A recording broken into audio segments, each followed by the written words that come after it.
Hello, everyone, and welcome to this week's conversation on the YouTube Creators Hub podcast, where each and every week we are joined with a YouTube, or by a YouTube creator, rather, and we chat with them about their journey on YouTube as a content creator, their ups and downs, the different strategies, all of those things. And today we are joined by Mr. Paul Lykins. Paul is the owner and operator behind the Palm Beaches Paul YouTube channel.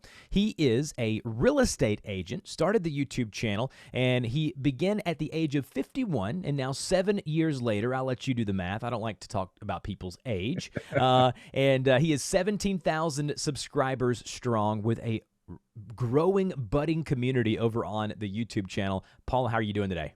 I'm good. Dustin. Thanks for having me. Excited to be here. Absolutely. Well, I am extremely excited to talk to you about the channel. So, Palm Beaches, Paul, you live in South Florida. You talk about everything South Florida, all types of things about real estate, all the different things that happen within South Florida. You've got a great little community. You get hundreds of thousands of views every single month. So, you've got something really special. Can you tell us the origin story of the YouTube channel and kind of how it came to be? Yeah. So being a realtor, one of the things about being real estate, you're out there, you're trying to find clients. And most people, you get out there and you have to do your phone calls and open houses and all those things that you do. But I'd always had an interest in social media. I'd seen Facebook and people doing Facebook, started doing, posts on Facebook about real estate and getting leads from it. And I thought, well, I have a lot of people that move here to South Florida because where we're at, nice warm weather, the beaches. We get a lot of people who move from the Northeast here, and whether it's retire or even second homes. And I thought, well, how can I reach those people? And so I started to mess around. I'd never messed around on YouTube. Matter of fact, I started my channel. Well, actually, sorry, I joined YouTube in 2013. And like most people, I was looking for funny Seinfeld clips and, just weird, whatever things that trends were happening back then. I knew nothing about the YouTube world, and I'd never made videos before at all. And I had no editing experience. So mind you, this was like all foreign to me. But I just said, let's make videos and show people why you love living here. And it kind of transformed from that. It just that's how it started. And then once I realized that people were watching and they cared about the beaches and what parks I went to, then I started talking about neighborhoods and said, hey, this is in this neighborhood, you can get a house for like this much money. And it's close to this beach. And from there, it just kind of started really growing. And but then this past year, it just really exploded on me. So, the channel premise, as far as you didn't necessarily start it to assist you with the business, or did you? Was that kind I of did. your initial thought was, hey, this is going to further my real estate business, but then you kind of saw the YouTube monster evolve and you were like, okay, this is going to help my business, but it's also going to help me brand myself and just do a lot of other things maybe outside of even real estate. Yeah, exactly. So I built it as a way it said, hopefully people will see that I'm a realtor. They'll reach out to me, which they started to. It took about a year, but they started to call me and say, hey, we saw your video. We want to buy a house. I was like, oh my God, this works. And it's funny because my wife would sit there and watch me edit these videos and go, is this ever going to work? And of course, she is like my biggest supporter now. So that's kind of how it started. And then, yeah, and then it really grew. And then it opened up other opportunities for me as it kept growing from there. And what are the just videos that you upload on the channel? Give us some examples Sure. of just kind of videos that you may upload to the channel. Yeah. So in the beginning, I might show like, hey, what does 300,000 buy in this particular like South Florida area, or like that. So people would go, okay, and that's going back away before the market went crazy. But they would look at that and go, oh, wow, okay. So that's what 300,000 buys in South Florida, because they might be from New Jersey where 300,000 doesn't buy anything, but Florida is a little less, right? So, or they might be from the Midwest and they go, wow, that's a lot of money for a house where I can get one here. So I started making those videos and I did pros and cons, like, hey, what are the pros and cons of living in West Palm Beach, one of our bigger cities? And I would talk about the pros, talk about some of the cons, never making it too bad of a con, just because you don't want to scare people off, right? You want them to reach out to you, but still, it can't always be perfect. And people would respond to those videos, and start reaching out to me and say, hey, we saw your video. You seem to be like an expert on the city, which was great for me because I literally started to get people calling and go, hey, we saw like 3 or 4 of your videos. You seem to be the person that knows that city better than everyone. We're going to call you. And that's when my phone started ringing. Now, you were not running ads for these videos, right? This was all organic traffic. I've never ran an ad. I just never, yeah, I've never bought an ad. I learned a long time ago from watching, like listening to people like you and other people that in our circle, that it can ruin your channel. Don't pay for those fake likes and subscribes and all that stuff. So no, it's just organic. I lived by, it took a while because I didn't do it every week like they tell you. I wasn't consistent. I would do a video and then it didn't do a video for a while. And of course that took a while until I realized be consistent. Once I started being consistent and uploading every Sunday, it took off, and so much to the point that I actually had a comment on one of my videos, which is the most amazing comment I've seen. This said, Paul, your Sunday videos have become a family tradition for me and my family. We watch them having lunch every Sunday at 11. I was like, wow. My wife even goes, wow. So like I'm smiling. Maybe the audience can't see me smiling, but to be a YouTuber and have someone tell you that is such a great feeling. Yeah. Man, that story is just, it really encapsulates why I love doing this podcast. You know, YouTube doesn't discriminate on race, on age, on gender. I mean, you know, I just turned 37 years old a few weeks ago. You are 58 years old, and YouTube doesn't care. You can be. I mean, I've interviewed gentlemen and women in their 70s. I had a gentleman on here in his 80s who started YouTube in his late 70s. So it really doesn't matter. And if you're listening to this, I just think it's so cool. Now, it's interesting you say that about that comment that you received, Paul, because I get Twitter messages or emails or whatever it is, and every week, and they say, I listen to your podcast every week on a consistent basis. Or the really fun ones for me are, hey, my YouTube channel just surpassed this milestone, 100,000 subscribers or whatever, and I started listening to your podcast before I even launched the channel. Those are the comments that really keep you motivated and really keep you invigorated to do what you're doing. So, all right, Yeah. that's cool. I'm glad you shared that. I love stories. I love backstory, so I really appreciate you doing that. All right, so let's talk about the technical things for a minute about the YouTube channel. What do you think you did well? What are the things that you say, man, because of this and this, I really can attribute the success of my channel to these things? Yeah, one of the biggest things that I've been told, and I get this quite a bit from both people in the field of making videos, and I have a circle of friends that we're all realtors who kind of make like these YouTube channels, right? So a lot of people are doing this, and a lot of people go, you know what's good, Paul, is you're authentic. So people who meet me, when they end up meeting me and we go look at homes, and go, man, you're just like you were on your video. You're just the same guy. And although they may see this in the podcast that I'm a little more dressed up today as I had a showing, but I'm typically a flip flops and Hawaiian shirt kind of guy showing that Florida lifestyle, and the people feel comfortable. So I'm just myself. So that always being myself has been I think one of the biggest assets. And just being truthful. You know, the real estate market, as anyone knows, has ups and downs. And I don't just paint this picture of Florida being perfect. We have our fair share of problems. And a lot of those videos that I've been focusing on lately, as of December, is what made me, I think, really blow up on my channel. I did a video that talked about some of the issues going here, and it went viral. It's over 1 million views now, and I just, it was crazy to see that actually happen. You hear about other YouTubers having it happen, but that kind of blew up. So just doing, being honest and telling them about, hey, this is what it's like here. And it's funny because I'm a realtor, and they'd be like, why would you say that? I said, because it's the truth. I'm just letting you know that these are some of the issues. And then we just try to, hopefully we can work past them. Yeah. Now, what's some of the response you get in the office or from other realtors at maybe conferences? Because from what I've gathered, I have had a handful of real estate agents on the podcast. For clarity's sake, both of my parents are real estate agents. They have been. My mom's been an agent for, I don't know, 15, 16 years, and maybe longer than that. And my dad worked for AT&T, and then, of course, they laid him off right before he could retire, and now he's a real estate agent. Oh, okay. So with that being the case, I want that to be out there. So what's the response? Because I found that real estate agents, there's the majority of them who are behind the times, and they don't want to lean into YouTube and certainly not AI and other technology. But now they see a guy like you in his, mid to late 50s, you're a successful realtor. Now you're getting in this, what many would consider a young man's game, which you and I know is not the case. Right. What's the response you're getting? Most of it's been really positive. I mean, I'll tell you, it's kind of funny.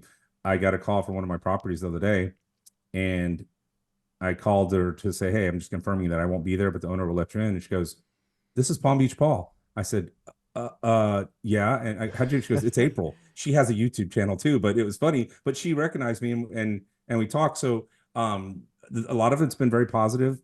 I'm sure there's some people that probably look and go, what is this guy doing? He's 58. What a bozo.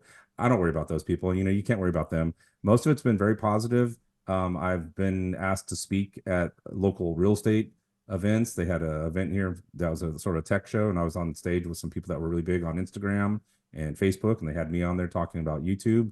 Most of it's been really great. Most of the agents are really cool and they like it. I actually had another realtor from Georgia talking to me yesterday, asking me about equipment. He goes, "Hey, I'm not happy with this brand of camera. What do you use? You seem to have your videos look really good." And I said, "Oh, here's what I'm using. It's I really like it." So for the most part, it's all been pretty good. I'm sure there's been some snickering, but it is funny when they walk in and go, "Hey, this is a world famous Palm Beaches Paul," and I'm like, and I kind of like, I'm not world famous, but thank you.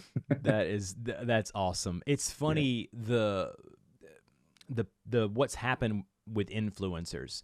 My wife, who's a teacher, 5-6 years ago, wouldn't even know what the term influencer is. Now, she consumes all these teacher TikToks or teacher YouTube shorts or whatever it is. And she's like, man, I wish I could be an influencer, right? So, Yeah. she knows what the term means, or content creator. My daughters, who are 9, and 5, know what the term mean. And it's much more accepted than it was even 10, 12 years ago when I started as Yeah. what you're getting you're a YouTuber, you do podcast. What even is that? And when people hear you say that, they're a little taken aback, like, oh man, I've listened to podcasts, I watch YouTube, but I've never really met anyone who does it, right?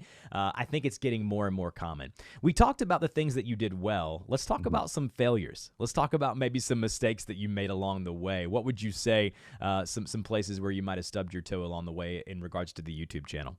Well, obviously not being consistent you have to be consistent. So don't, stay. Sometimes it's hard, but you just got to get that video done. So that I stick to. And when I didn't, I paid for that. I've done some, I think just in the realm of real estate and, you said parents realtors, trying to make some videos. Like I tried to do a video for like this $4 or $5 million house. And I was like, trying to be like, Ryan Serhant, right? Like, hey, look at me, doing this, 4 million that tanked. It's really not who I am. And it just wasn't the vibe, wasn't my style of video. And I even had guys film that for me. I paid someone to film me and it just wasn't good. So, not being authentic and being what the audience expects of me. They expect me to show them South Florida living and be who I am and just a casual guy, but be honest. So do that. That was a flub. I think just trying to do some of those things. I've tried to do live streams. I say this, I failed doing the live stream, but I'm gonna work at doing it again because I want to go back and do live streams because I've listened to you talk about it. And I think it's a great way to build a loyal audience. They feel like they can connect with you as opposed to always the video because they can actually ask questions. I'm just trying to find something that's worth their time if I'm going to ask them to sit on a Thursday and watch me live. So that's something I'm trying to work on. Yeah, it's interesting. I have a friend of mine, Christina Smallhorn, who is Oh yeah. a realtor, and she's a friend of mine, friend of the show. I've had her on here a couple of times, and her channel now is almost to 300,000 subscribers. I mean, she's a really big deal in the real estate space. She really focuses on like modern small homes and different things like that. She does a live stream weekly, and I think she would probably say this. I don't want to speak for her, but that's one of the things that has really grown her channel is that when she was smaller, she started the streaming and kind of found her niche and then kind of grew that and did it consistently. And her channel is now huge. And she is wonderful. She's a wonderful creator, a great friend. And when I was getting started in podcasting, she was one of the first people to kind of be a paid member and a paid supporter of the podcast. And so I want to definitely shout her out. But the live streams are definitely a way to do that. Um, so real quick, small world. I've known Christina for a while through Oh, the wow. Facebook group. I'm part of her Facebook group, and I remember talking to her way back when she had 5,000 subscribers. And Mm-hmm. then I watched it, and she is like to all of us in the real estate world, sort of like the guru. Like we Mm-hmm. love watching her, and she is brutally honest. And she's told me, and when my channel had that success with the video, she goes, "You need to focus on that niche." So I am trying to follow that. It gets a little difficult, but yes, I know who she. And yeah, That's that's neat awesome. that you said that. She's a great person, and I've gotten so much great advice from her. Absolutely. I want to ask you now. Let's talk about monetization. Okay. You sell houses for a living, right? That's Yes, that's sir. that's your that's your day job. But Mhm. YouTube kind of is a cog in that wheel. So talk about the different ways you make money. I'd love for you to share kind of on average what you make, per month Sure. from kind of everything that YouTube brings in. Okay. people, whenever I talk about YouTube monetization, early on people thought, well, it's only AdSense. That's not the case, right? YouTube revenue is so much more than just AdSense. There's so many more baskets, affiliate revenue, sponsorships, different things that you can do, like a podcast, or you can sell your own merchandise, or like you can have clientele get in touch with you or find you due to your YouTube channel. So talk about your monetization methods and hubs and kind of what you got going on. Okay. Well, so right now, pretty much it's the AdSense. I don't have any sponsored deals or anything yet. I did just a small agreement where it was more of they're going to give me something to use for, make a little commercial Sure. deal. So it's a trade type stuff, but it's a start. And I'm hoping that if I do that, it's a little weird because when you're a realtor as opposed to someone that's a vlogger, and they're out doing like a travel vlogger, and they say, hey, today we're sponsoring this, blah blah blah. It's a little different. Plus my demographics, I know that most of the people watching from my analytics are in that 45 to 65. So no one's really jumped out at me about doing anything like that. But I do get the ad revenue. The ad revenue was really, for the first couple of years, it was about 1,500 a year. And I was like, and I was happy. I was like, hey, look, we're making a little bit of money. It's like the wife and I could go on a little vacation. And then that video went viral in December, and I went from literally from 5,800 to 12,000 subscribers in a week. And the video just keeps growing, and now it's like at 1.2 million. And I think the CPM, is that what we look at, right? Yep. Is that when we're talking That's about that's one of so it. Yeah, I that's one of think the it's a measurements. pretty high. I think it was like 20 something, 18, 20. It was a pretty good. It was paying pretty good. So that all of a sudden jumped up, and my wife and I looked at the following, we look at the YouTube app, and we're looking at it. I said, is that real? And she goes, you really getting a check for that? And we got a check for $6,700. And I was like blown away. And now my channel's averaging about $2,000 every month in revenue, which, I mean, it's like I still am dumbfounded to think That's a that game changer. it's to make it so if someone walked up and said, hey, I'm gonna give you an extra $24,000 a year. It's like it's amazing. So and then as I told you before we started, just right before we came on, I just signed up for the Google the affiliate influencer, program. Yep, yeah, affiliate influencer. program. Yep. So I don't have a lot of stuff that I want to put in there, but some of the things, the cameras I like, the mic I like, I put it out there because I have had people reach out to me and say, hey, what equipment do you use? Yeah. So, and if I can earn a little bit off that, we'll see. And do you not use your YouTube channel as a lead magnet for your real estate business? As Well, far as like, obviously, yes, yeah. That's the biggest thing is that the revenue that I earn from deals that come in and stuff. And as the channel's grown and I've reached out there, it's opened doors for me to where I got into my first $1 million plus customer who closed, and then another one after that. So yes, so could you equate like what your business was before and after YouTube? I mean, would you say it's brought to you, would you say tens of thousands of dollars in, in commission? Okay. Oh, absolutely. Yeah, it definitely changed my business, especially in 2021, right around there, right after and during COVID. It shot up with people watching and reaching out to you. Definitely changed my business and brought quite a bit of business. And even today, even though the market's a little in flux, I'm still getting people calling that are looking, that are planting seeds to look. They just aren't pulling the trigger just yet because maybe the interest rates are high and stuff. So they're waiting. But yeah, it is my biggest, obviously my biggest income coming source is from making my YouTube videos, brings in the most of my clients. Yeah, and I just wanted people to hear that from you because whether you're a real estate agent, a doctor, a dentist, someone who owns, I mean, I say this all the time. I got a buddy who owns a lawn maintenance company, and I told him a while back, I said, man, you need a YouTube channel. You need to do some fun YouTube shorts. I have a young boy at our church who did that, and do some really fun YouTube shorts with some music, advertise if you need to, whatever it may be, and your business is going to grow tremendously because people just aren't doing this. They're not willing to put themselves on camera, and if you're willing to put yourself out there, you can take your channel and your business to the next level. So it's so cool to hear you say that. Would you say the majority of your clientele now is coming referred from the YouTube channel, or 50-50? A lot, yeah, a lot of it is, yeah, a lot of almost. I would for at one point it was, I think in 2022, somewhere it was about 80% of my business came from YouTube.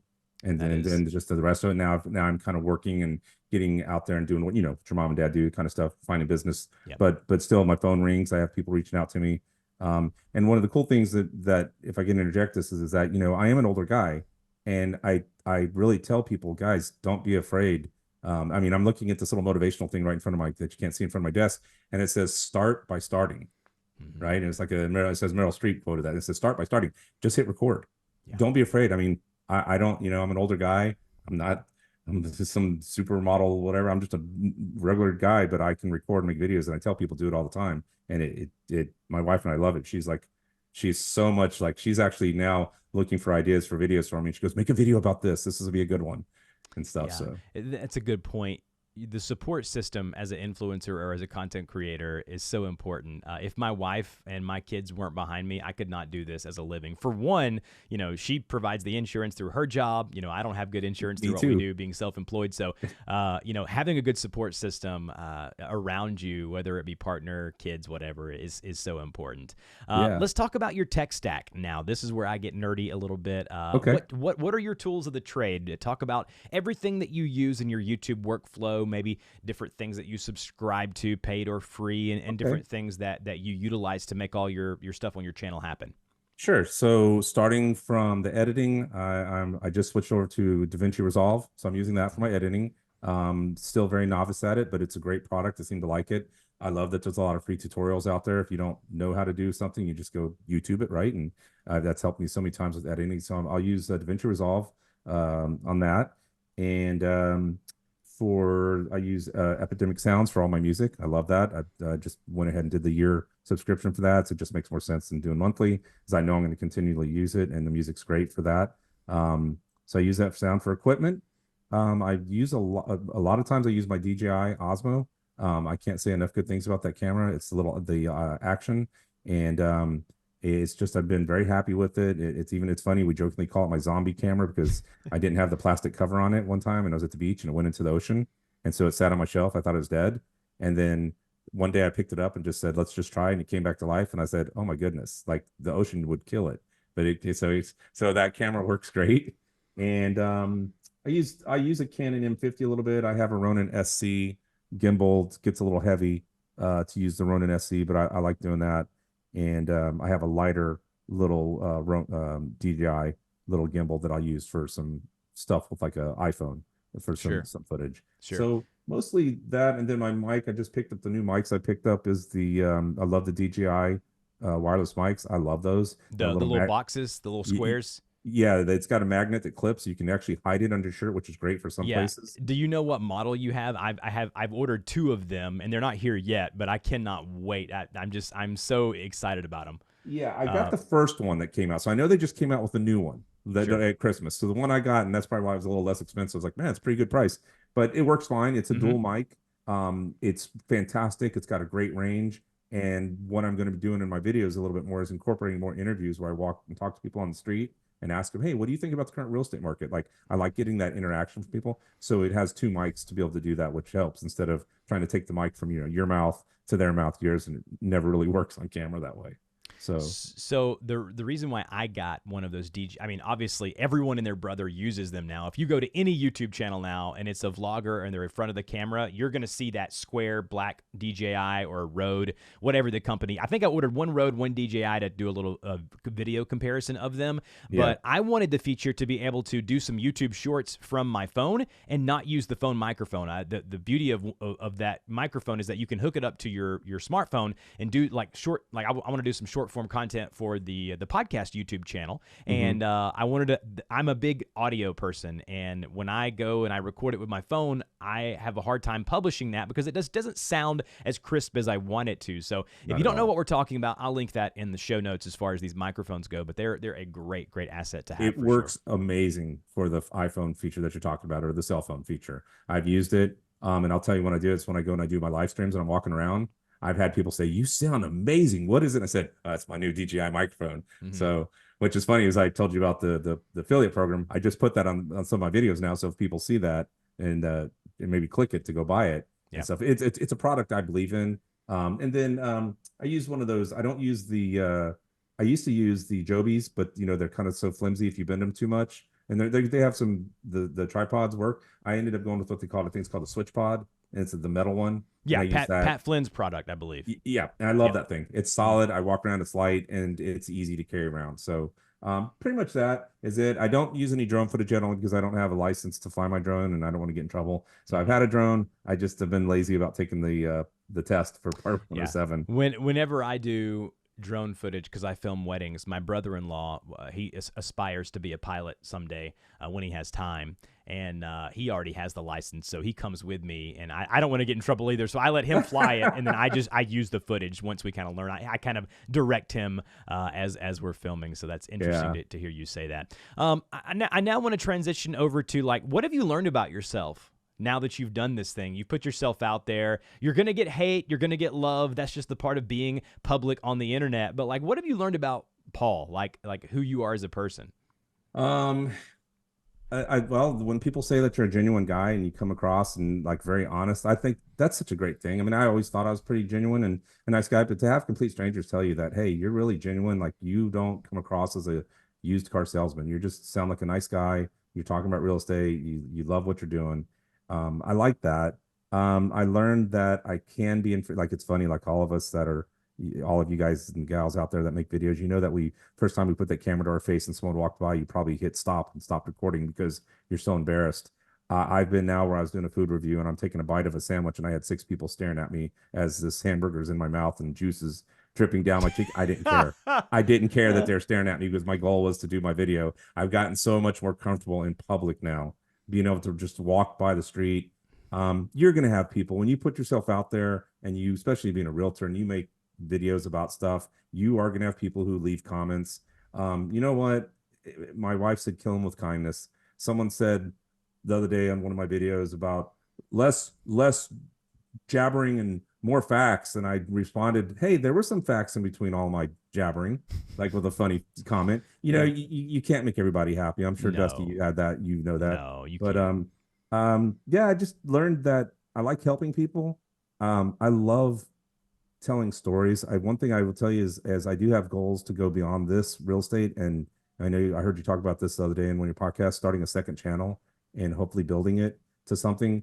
Um, I learned that I really love telling stories and meeting people and hearing their stories. It's really kind of cool, and if they're willing to tell it to you on camera and you can share that, it's a pretty powerful thing. And so that part of me is something I realized that I really love to be able to tell stories and share stuff with people. And I never knew that doing the, I honestly didn't realize that until a couple years ago. And I just said, wow, this is cool. Like people enjoy what I'm doing. So I like that. So I can, as someone who's 58, I can see myself taking this and doing something even different with it, maybe even after real estate. I absolutely love that. Paul, you have been an amazing guest on the podcast. All I will right. have all of your links in the show notes. You are so kind to be here. Thank you so much for being here. And I really, really appreciate you. And keep doing what you're doing. You're spreading a positive message, which is very rare in the current society that we live. We appreciate you being a guest on the podcast. Thank you so much. Love your show and so honored to be here. And I appreciate everyone's time and hope everyone has a great day.